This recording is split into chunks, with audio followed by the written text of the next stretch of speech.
Hi hello ഇന്നൊരു സന്തോഷമുള്ള ദിവസമാണ് കേട്ടോ. കാര്യം നമ്മുടെ മക്കളുടെ പരീക്ഷയെല്ലാം കഴിഞ്ഞ് അവർക്ക് 2 മാസം വെക്കേഷൻ വന്നിരിക്കുകയാണ്.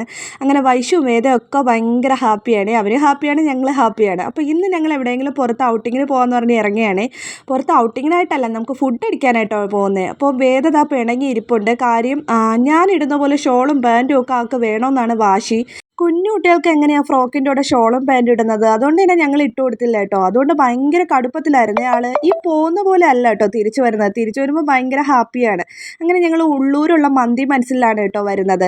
മന്തി മനസ്സിൽ നിന്ന് നേരത്തെ പാഴ്സലൊക്കെ മേടിച്ചിട്ടുണ്ട്. പക്ഷേ ഇതുവരെ ഞങ്ങൾ അവിടെ ഇരുന്ന് കഴിച്ചിട്ടില്ല. അപ്പോൾ ഇന്ന് ആദ്യമായിട്ടാണ് കഴിക്കാൻ വരുന്നത്. അപ്പോൾ ആദ്യം തന്നെ കുക്കുമ്പറിൻ്റെ ഒരു സാലഡ് കൊണ്ടുവന്നിട്ടുണ്ടായിരുന്നേ. സാലഡ് ഭയങ്കര എരിയായിരുന്നേ.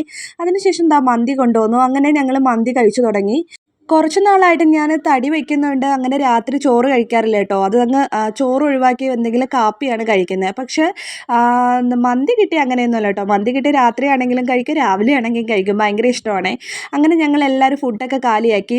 ഇത് അവിടുത്തെ ഒരു അക്വേറിയത്തിൽ സെറ്റ് ചെയ്തിരിക്കുന്നതാണ് കേട്ടോ. നല്ല രസമുണ്ടായിരുന്നു കേട്ടോ ഈ കപ്പലൊക്കെ കാണാൻ. അങ്ങനെ അതിൻ്റെയൊക്കെ വീഡിയോ എടുത്തിട്ട് ഞങ്ങൾ നേരെ തിരിച്ചു കേട്ടോ. തിരിച്ചു വന്ന വഴിക്ക് വേദക്കുട്ടി വന്നതുപോലെയാണോ ഇരിക്കുന്നതെന്ന് നോക്കിയാൽ ഭയങ്കര ഹാപ്പി ആയിരുന്നേ. മന്തിയൊക്കെ കഴിച്ചപ്പോൾ ഭയങ്കര ഹാപ്പി ആയിരുന്നു. അവിടുത്തെ ടിഷ്യൂ പേപ്പറൊക്കെ വേദക്കുട്ടി എടുത്ത് കയ്യിൽ വെച്ചിട്ടുണ്ട്.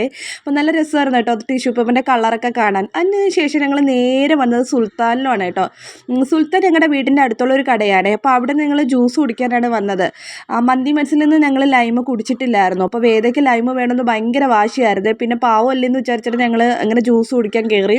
അങ്ങനെ ജ്യൂസ് വാങ്ങിച്ചെങ്കിലും ഞങ്ങളെല്ലാവരും ജ്യൂസ് കുടിച്ചെങ്കിലും നമ്മുടെ വേദക്കുട്ടി ജ്യൂസ് കുടിച്ചില്ല കേട്ടോ. കുറച്ച് കുടിച്ചപ്പോഴേക്കും അവളുടെ വയറ് വീർത്തു.